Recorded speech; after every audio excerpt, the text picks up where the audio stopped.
Good evening, Michael Durr, S51W23661 Turner's Pike. To address the bypass situation, as I often find myself in these meetings where we have large turnout on contentious issues on the Contrarian in the room. And the reason I stand before you today is because when we have these contentious issues, I think it's important that our elected members know that there are people out there who do support the other side. Unfortunately, they often don't turn up in the numbers that they need to at these meetings. For the record, I do live within 1,000 feet of a 4-lane highway. In my case, it's 164. And roads and highways are a necessary part of our society to move us around. I would suspect that almost every single person behind me gets in their car every day and drives to work. And because many of these people live on the west side of town, I suspect a good number of them use the east bypass on a daily basis. Many of the people who probably have offices in Brookfield or Menominee Falls or Milwaukee. And there were sacrifices when that bypass was made. Portions of that bypass most definitely go through residential areas as it passes through Fleetwood and as it passes further north.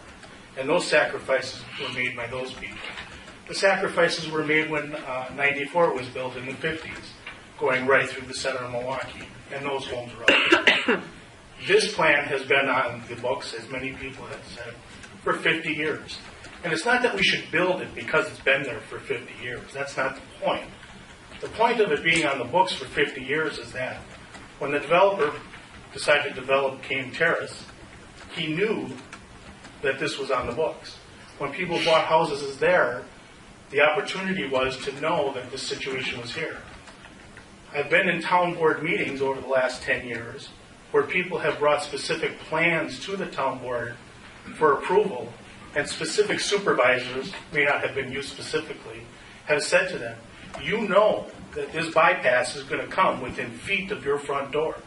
And I've heard time and time, person again, say, yes, I know that, and if that happens, I understand that.